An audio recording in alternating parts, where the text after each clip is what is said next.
is up, guys? DT Ninja here for you guys. My RuroKen Hokkaido Arc Chapter 47 discussion. Okay, guys, I hope you guys enjoyed that special intro. A big thanks to Chris JP20 as always for the color scans. I will be using some of those throughout my discussion to further my points. But yeah, let's get to the discussion. This chapter 47 is going to be the final chapter of the Shinsengumi Elegy in Sapporo, so it's pretty important.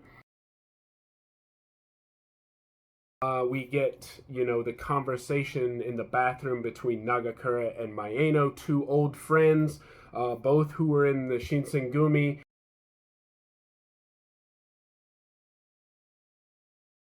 Also, we get the start of the battle between the scarred man of the Kinkaku Heki, who we find out is Ito, and he has a connection to Usui, so that's also very interesting. So we get that battle started, his revenge on Saito.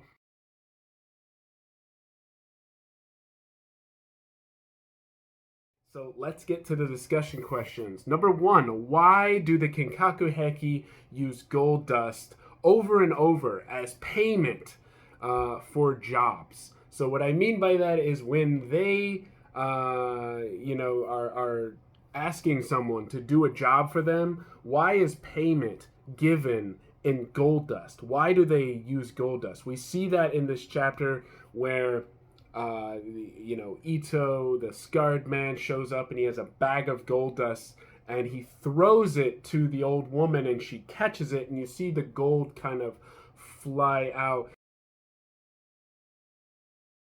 Like, whoa, that's money, but like, why do they use it? Why are they using gold dust? Well, I kind of did some research on this, and I'm sure the author and his wife did as well. But gold in Hokkaido has a very rich history. In fact, it goes back to the 10th century. That's how rich the history is. And there are museums in Hokkaido that actually allow you to try to find gold. Now, obviously, it's like an experience.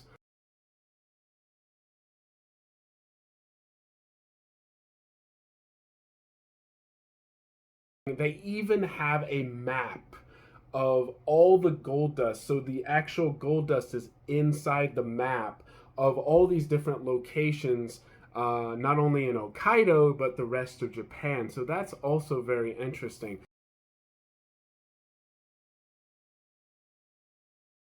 I feel like Hokkaido's history is one of the main reasons. Another reason is there was a gold rush in the Meiji era.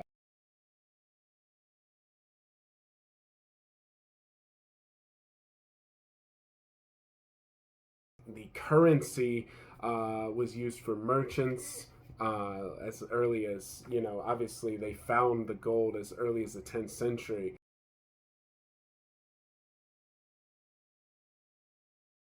Now, this is interesting because it was actually recorded in Marco Polo's travels. In his memoirs, it says the city of gold exists somewhere in Japan. It actually says the name of it.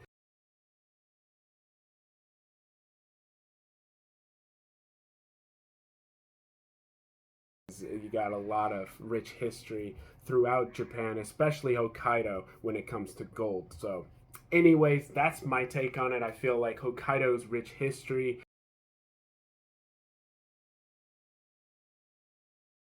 Another reason, gold can represent immortality. And I feel like the Kinkaku Heki really stress on strength, but also immortality would be something that they would strive to, living as long as they can. So that's just my take on it. But yeah, that's what I feel.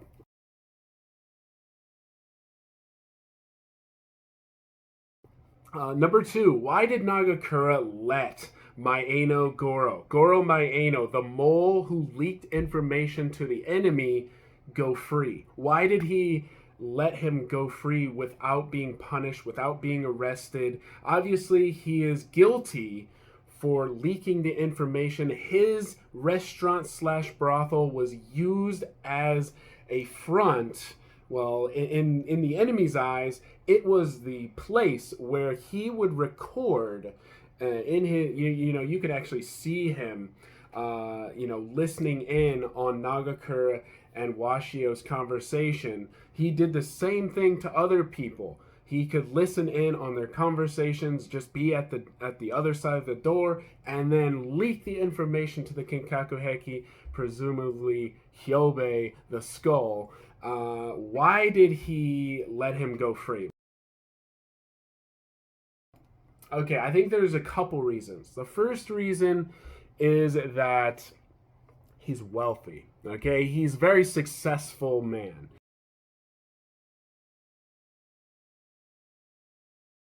Now, in his history with Nagakura, he was in the Shinsengumi. He was very weak, timid. He was definitely a dead man until he met Nagakura. In the flashback, it shows him admiring Nagakura. In fact, when you see his eyes light up, this is his admiration, kind of just like in a twisted level. Just like he knows that he did wrong, but at the same time, he's mesmerized by Nagakura's strength, that he's like, wow, you really do no wrong, do you, Nagakura? You're just amazing. So we see that flashback of him, and we see how everyone was basically berating that guy because he had no skill, but Nagakura stepped aside, even though he's, one of the strongest, and he's like, listen, I know you're not strong enough, but I'm going to teach you how to fight, okay? You got to survive. You got to live well. And this is what he tells him.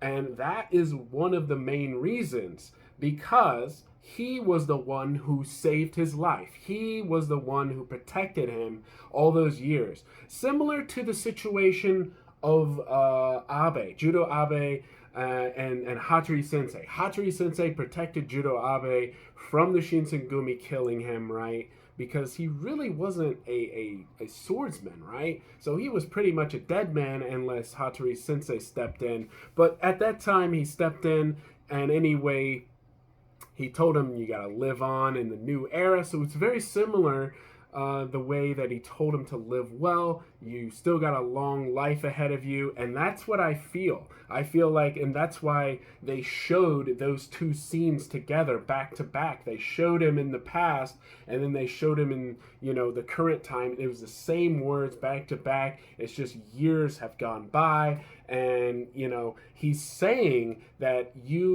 I saved your life so that you could do some good in the future, and I believe you still can. And because he's wealthy, because he's so well known, he can do that. So that's why I feel like he just kind of didn't tell anyone. Now, obviously, Saito recognizes that Maeno is the mole, but even he tells Saito, what are you talking about? I was just taking a piss with an old friend. He doesn't even acknowledge Saito's right. Maeno was the mole, but it has to do with their friendship, that he actually was an old friend, but also he saved his life, and he believes that by saving his life he can do good, and in the future he will do good because he's rich and he has the power to do that. And so that's the reason I feel he forgave him. So it's kind of like, at the same time, I understand why he let him go, but I feel like he should have acknowledged Saito at least. I mean, they're old friends as well. They're comrades in the past. But I guess he felt in his mind, because he saved him, that he had to just let it go. He has to let him, get away with it. Is it right? I don't know. But you got to remember, Nagakura is one that was even mentioning that Byakuya could join his, the government if the government is in control of the training and everything. So he does kind of bend the rules a bit. But that's my feeling on why it happened. So the first reason, they're old friends. The second reason, he saved his life. He was the one who saved his life. And the most important one is that he's wealthy and successful. And he feels like, because he's wealthy and successful on his own, and because he saved his life, he should pay that debt by doing some good in the future. And he has a long life ahead of him, at least according to Nagakura.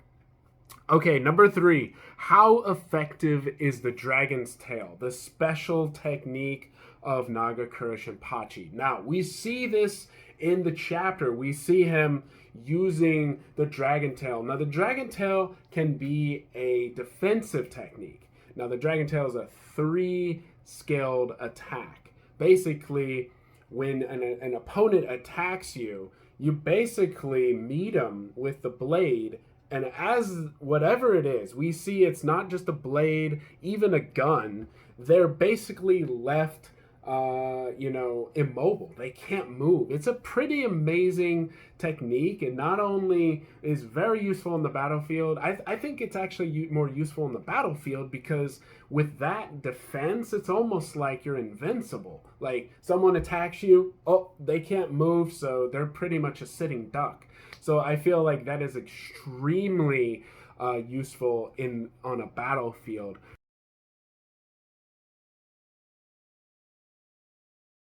I think it's actually more useful on the battlefield because with that defense, it's almost like you're invincible. Like someone attacks you, oh, they can't move, so they're pretty much a sitting duck.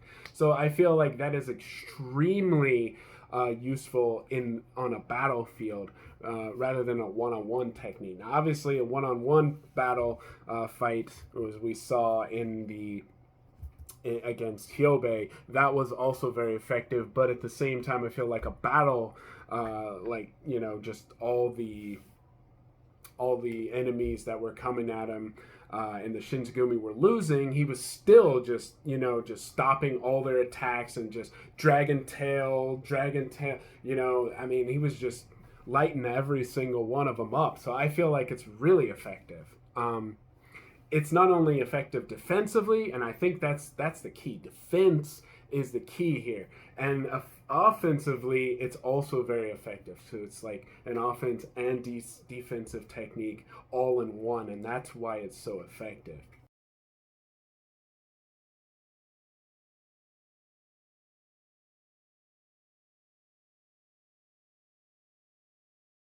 Okay, so look at this scene from the last chapter, and I think I mentioned this in the review that this was chapter 46, where Abe asks Saito, "How long are you expect to live by Akusoku-san?" And he says, "I'll do it until the day I die." Now, we remember this is a response that Saito usually says, because he's lives and dies by the sword.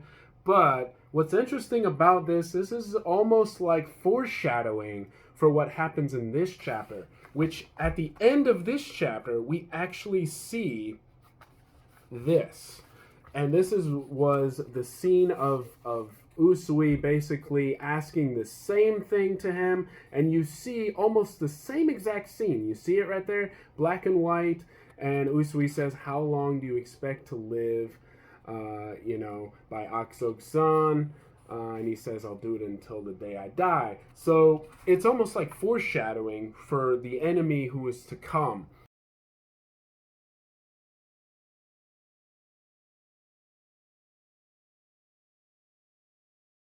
But here is something interesting. In chapter 2 of the Hokkaido arc, and I can actually pull this up, chapter 2 of the Hokkaido arc, we actually have, let's see if I can find it here.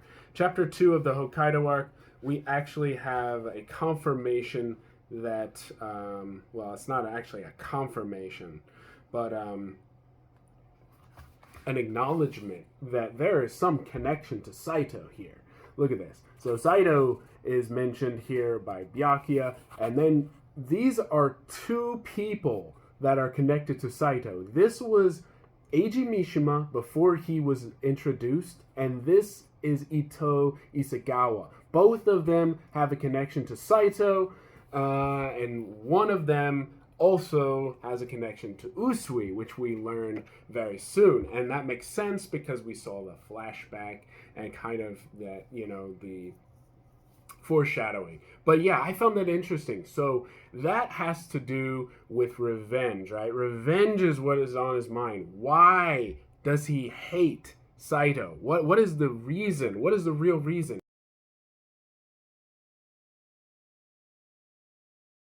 Is it because Saito is the one who killed Usui? Is that the reason? Is it because he killed Usui? Because we actually learn that Ito was the brother of Usui. Now Usui is the older brother. Discipleship is kind of the training under the same master. So he calls him a brother. Now, did he respect Usui? I'm sure he did, but did he care about him? I don't know. Maybe. Maybe this is actually deeper than we think. Maybe the scar that he got actually was Usui. So, like, after he lost his eye, his eyesight or whatever, he returned to his homeland, and then he just, completely snapped. He cut his, he injured him and then left for Kyoto again. So I don't know, but maybe there's something there. We'll probably get some kind of backstory between Ito and Usui, and I hope we do, and I hope we get some answers to this. But I really do believe that his hatred stems from the fact that Usui died by Saito's hands. It almost makes it sound like, because Usui was not really, someone you would think you would, stick up for. So it makes me think that maybe Saito it's misdirected hatred. So in other words, what if the one who gave the scar was Usui to Ito, and he blames Saito only because he's the one who killed him.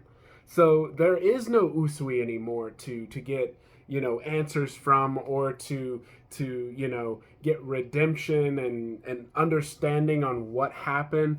But Saito's the only connection he has to Usui. That's my feeling. So maybe the hatred towards Saito isn't for him killing him, but maybe the Saito is misdirected. The hatred is actually for someone else. But we will learn eventually. I hope we get a backstory. So maybe the scar actually came from Usui. Because I just don't feel that, they were like brotherly towards each other. Maybe at some point they were.